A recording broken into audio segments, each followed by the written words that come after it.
Hello friends, welcome to my channel maths by Neetu ma'am. आज जो मैंने टॉपिक लिया है वो है परसेंटेज। बट उससे पहले मैं आप लोगों से एक बात करना चाहती हूँ। एक्चुअली मेरी अभी जो जितनी भी वीडियो अपलोड हो रही है यूट्यूब में वो सब ट्रिक्स से रिलेटेड हैं। जितनी भी ट्रिक्स होती हैं, शॉर्ट ट्रिक्स जो आपकी हेल्प करेंगे कॉम्पिटिटिव एग्जाम जैसे कि आरआरबी, एनटीपीसी, रेलवे, बैंकिंग और भी अदर कॉम्पिटिटिव एग्जाम्स होते हैं, उन सब में आपको हेल्प मिलेगी इन ट्रिक्स से। तो अभी जैसे मैंने ये परसेंटेज चैप्टर भी लिया है तो मैं ये पूरा आप लोगों को एक्सप्लेन नहीं करूँगी। अभी केवल इसकी जो बेसिक ट्रिक्स है जिससे कि आपकी टाइम सेविंग हो और आपको क्वेश्चन इजी लगने लगे, वो मैं केवल अभी एक्सप्लेन कर रही हूँ। और जो फुल चैप्टर्स हैं वो मैं जितनी भी ट्रिक्स हैं इनके फिनिश होने के बाद वो मैं अपकमिंग वीडियो में वो फुल चैप्टर्स लूँगी जितने भी कॉम्पिटिटिव एग्जाम्स में आते हैं। तो आज भी जो मैं बता रही हूँ वो मेरी ये है कि आपको बहुत इजी हो जाए और परसेंटेज चैप्टर आपको टफ ना लगे। तो इसमें सबसे पहले मैंने एक टेबल बनाई हुई है, आप देख रहे हैं बोर्ड पे एक टेबल बनी हुई है। ये टेबल ऐसी है, यदि आप इसको लर्न कर लेते हैं तो समझ लीजिए आपको परसेंटेज से डर लगना खत्म हो जाएगा। एक्चुअल में क्या होता है, परसेंटेज एक ऐसा चैप्टर है जो जैसे मैं ट्यूशन्स भी पढ़ाती हूँ, बच्चों को जब टीच करती हूँ तो मैंने देखा है कि शुरू में तो इजीली बच्चों को आ जाता है, बट लेकिन जब उनसे आफ्टर सम टाइम कुछ क्वेश्चंस पूछे जाते हैं तो वो ये कंफ्यूज हो जाते हैं कि परसेंटेज में कब 100 रिमूव करना और कब 100 लगाना है। थोड़ा सा कंफ्यूजन उनके माइंड में रहता है। इवन छोटे बच्चों के नहीं, जो बड़े बच्चे भी होते हैं जो कॉम्पिटिटिव एग्जाम्स की प्रिपरेशन कर रहे हैं उनके साथ भी ये केस देखने में मैंने देखा है कि ये आता है। जब वो एग्जाम्स में होते हैं तब वो एकदम कंफ्यूज हो जाते हैं कि यहाँ पे हम 100 लगाएं या फिर 100 रिमूव करें। तो वही चीज़ मैं आपका दूर करना चाहती हूँ। जो भी आपको कोई कंफ्यूजन है वो मैं आपका ख़त्म करना चाहती हूँ। चलिए, इसमें आप एक चीज़ देखिए, यहाँ सबसे पहले मैं आपको ये एक्सप्लेन करती हूँ कि परसेंटेज मीन्स क्या होता है। परसेंटेज मीन्स क्या है, जैसे यहाँ पे लिखा है परसेंट। पर मीन्स होता है ईच और सेंट मीन्स होता है सेंचुरी। जो सेंट बना है वो किससे बना हुआ है, सेंचुरी से बना हुआ है। तो इसका मतलब क्या हो गया, सेंचुरी मीन्स क्या होता है 100 और ईच मीन्स प्रत्येक। तो इट मीन्स परसेंटेज मीन्स होता है कि एवरी 100 पे, जैसे आपको बोला गया 10%, तो 10% का मतलब आपके दिमाग में ये आना चाहिए कि हर 100 पर 100 का 10% मैंने इसको दिया। अब बाई चांस उसकी वैल्यू ज़्यादा है, जैसे 200 है और मैंने 200 का 10% बोला, तो इट मीन्स क्या हो जाएगा, अगर मैं आपसे 200 का 10% बोल रही हूँ तो आपको ये मालूम है कि 100 पे 10 और फिर अगेन 200 है तो 100 पे 10, तो वैल्यू कितनी हो गई, 20 हो गई। तो इस तरह से आपका ये परसेंटेज इस तरह से सॉल्व होता है। अब क्या होता है कि जब हम पेपर में करते हैं तो हमारे एक तरह से माइंड बस ये लगता है कि जल्दी जल्दी हम टाइम के अकॉर्डिंग पेपर को सॉल्व करें। तो कुछ चीजें ऐसे लगता है कि हम सोच नहीं पाते हैं और बस सॉल्व करते जाते हैं, जैसे हमें मेथड आते होते हैं। तो आज मैंने क्या किया है, परसेंटेज को फ्रैक्शन के रूप में डिवाइड कर दिया है। केवल हमें क्या करना होगा, जैसे सपोज कहीं पे कोई भी परसेंटेज आता है तो उसको रिमूव करके उसको हम फ्रैक्शन में चेंज कर देंगे, तो हमारे दिमाग से ये हट जाएगा कि हमें 100 रिमूव करना था या 100 लगाना था। तो एक टेंशन ये खत्म हो जाएगा। और जैसे ही हमने परसेंटेज देखा उसकी जगह पे अगर हमें टेबल लर्न है तो हमने वो वैल्यू पुट करी और अपना क्वेश्चन सॉल्व कर दिया। तो उससे क्या हुआ, एक तो हमें सोचना नहीं पड़ा और एक हमारी टाइम सेविंग हो गई। अभी तो आप प्रैक्टिस कर रहे हैं तो अभी तो आप टाइम दे सकते हैं, लर्न भी कर सकते हैं, और ऐसे ही छोटे बच्चों के लिए भी बेनिफिट रहता है। जैसे 6 ऑनवर्ड परसेंटेज चैप्टर आ जाता है तो बट उनके में कंफ्यूजन रहता है, तो वो थोड़ा सा कंफ्यूजन में चाहती हूँ कि आज आपका इस टेबल से दूर हो जाए। सबसे पहले मैंने लिखा है 5%। परसेंटेज मीन्स होता है अपॉन में 100। जैसे ही हम परसेंटेज का सिंबल रिमूव करते हैं तो अपॉन में 100 आता है। और जब आप इसको सॉल्व करोगे तो 5 1 ज़ा 5, 5 2 ज़ा 10, 0, तो आपको वैल्यू कितनी मिल गई, 1/20 वैल्यू मिल गई। अब क्या हुआ, जैसे 1/20 मिली, ऐसे ही जब आप सॉल्व करेंगे तो 10% को सॉल्व करने पे 10/100 लिखेंगे, मीन्स क्या हो जाएगा 1/10। 20% करेंगे तो 20/100 लिखेंगे तो कितना हो जाएगा, 20 से कैंसिल होगा 1/5। 30% करेंगे तो 3/10, 40% तो 2/5, 50% मीन्स हाफ हो गया 1/2, 60% 3/5, 70% करेंगे तो 7/10 हो जाएगा क्योंकि 0 से 0 कैंसिल और 7/10 आ जाएगा। और 80% करेंगे तो 4/5 क्योंकि 0 से 0 कैंसिल होगी और यहाँ पे 2 से कैंसिल करेंगे, 2 4 जा और नीचे 5 जा आ जाएगा। और 90% करेंगे तो 9/10। ये तो आपका सिंपल हो गया। अब आपका जैसे 10-15% भी आ सकता है, 25% भी आ सकता है, 35% भी। तो इन सब की मैंने वैल्यू यहाँ पे मेंशन की हुई है, 15%, 25%, 1/4, 35%, 7/20, 45%, 9/20, 55%, 11/20 और 65% 13/20, 75 3/4, 85% 17/20 एंड 95% 19/20। तो यदि ये आप धीरे धीरे लर्न कर लेते हैं तो आपके लिए अभी मैं आपको कुछ चीजें बताऊंगी परसेंटेज में जो क्वेश्चन को बहुत ज्यादा इजी बनाएंगे और आपके लिए ये टेबल इतनी ज्यादा हेल्पफुल होगी, टाइम सेविंग भी होगी और आपका माइंड भी अच्छे से चलेगा।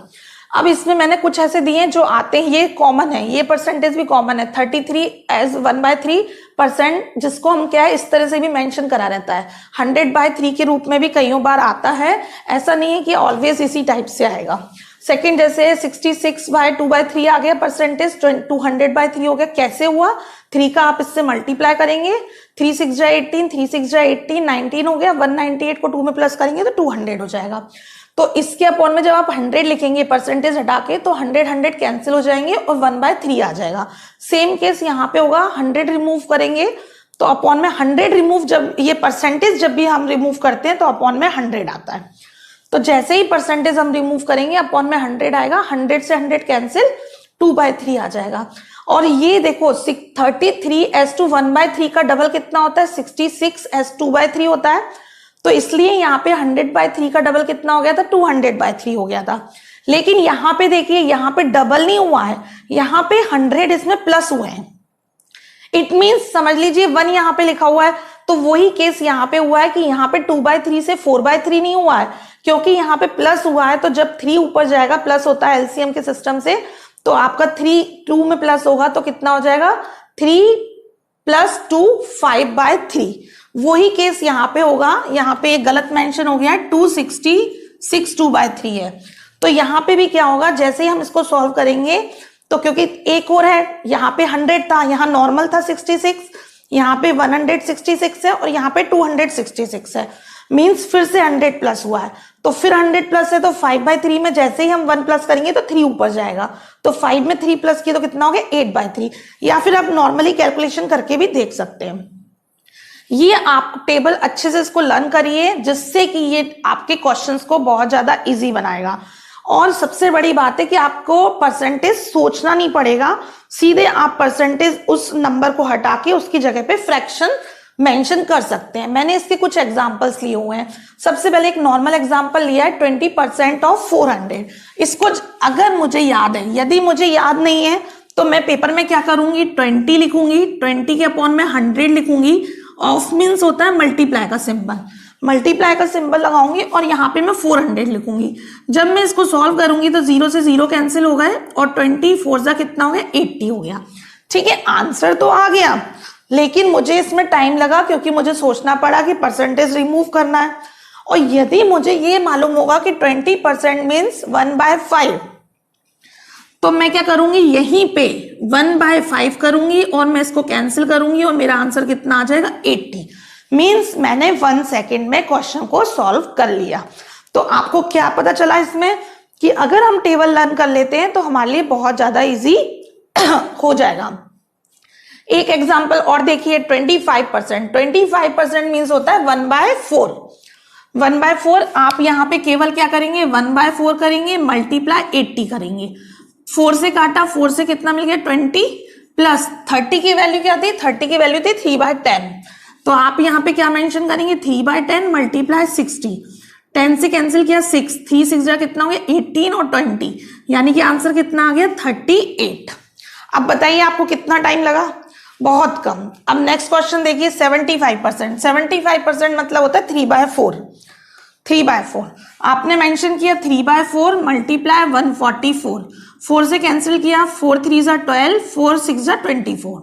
ठीक है, इसका इससे मल्टीप्लाई किया, 3 6 जा 18, 3 3 जा 9 और ये हो गया 10। अब आगे किया, 33:1/3 है।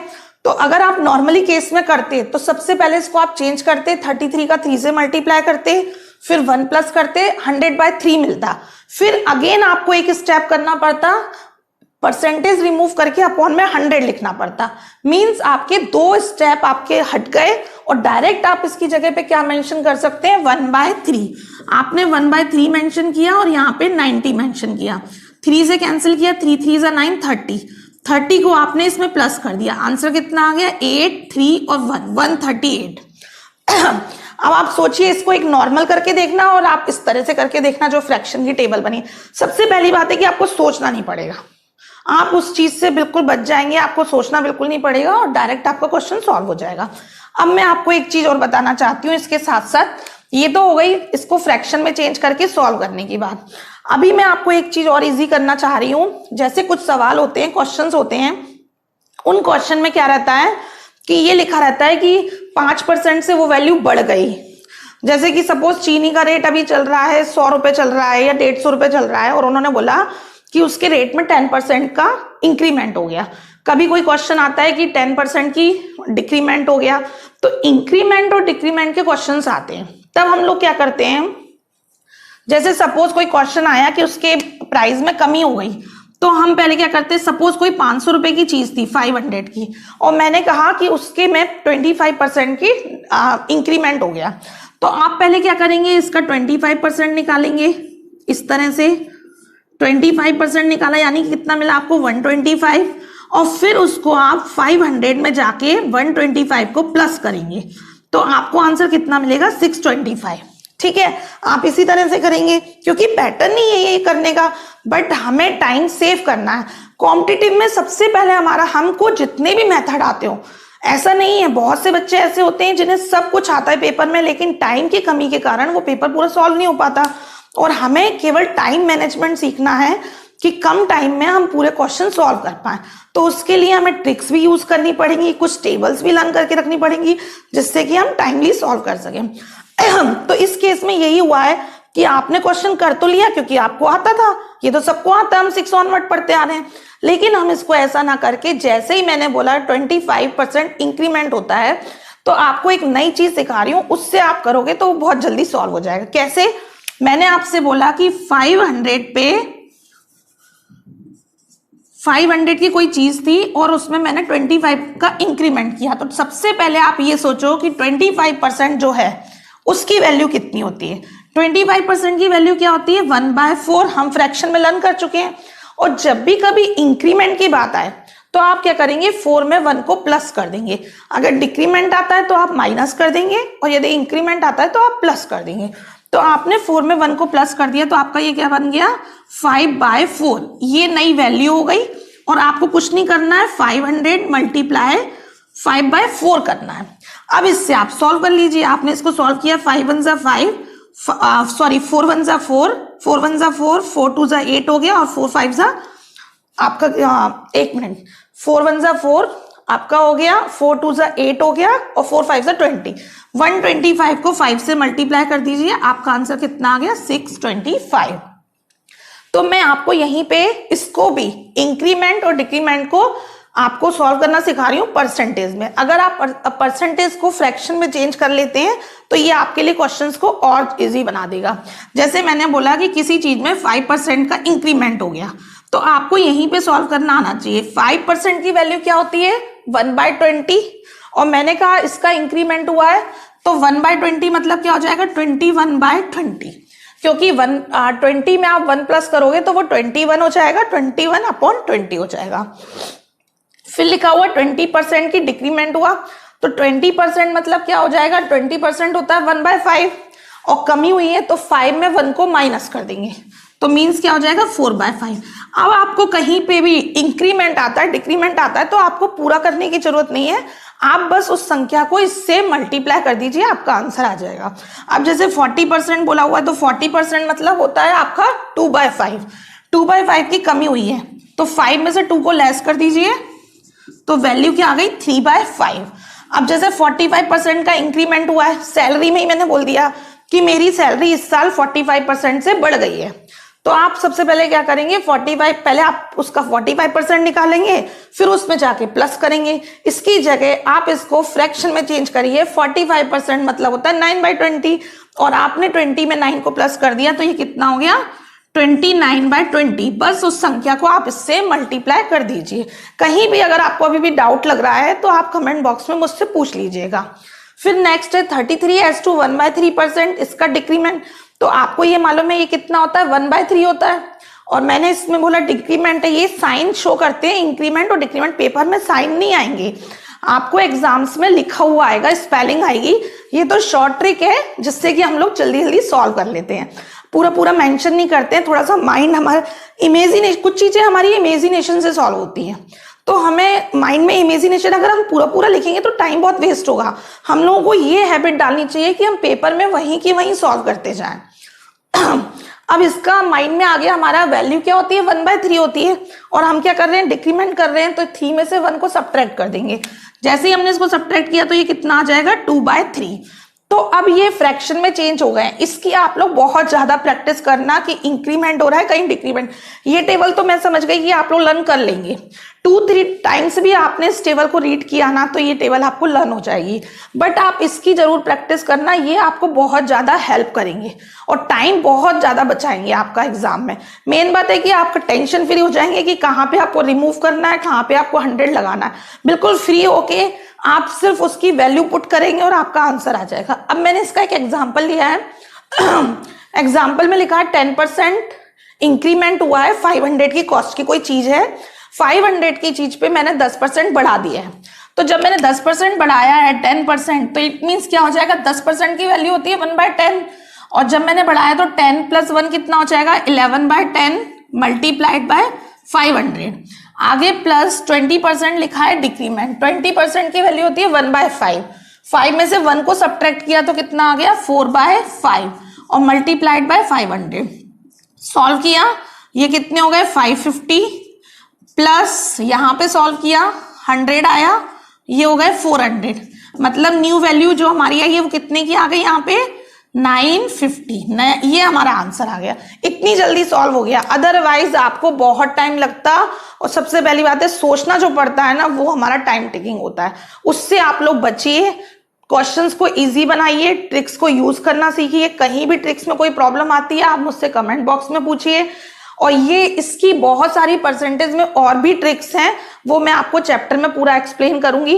अभी मेरा ये है मेन मोटो कि मैं आपको जो छोटी छोटी टिप्स हैं, छोटे छोटे ट्रिक्स हैं, वो मैं आपको अच्छे से एक्सप्लेन करती जाऊं। और अगर आपको मेरी वीडियो अच्छी लगी है तो प्लीज इस वीडियो को लाइक करिए और मेरी चैनल को सब्सक्राइब करिए। Thank you so much.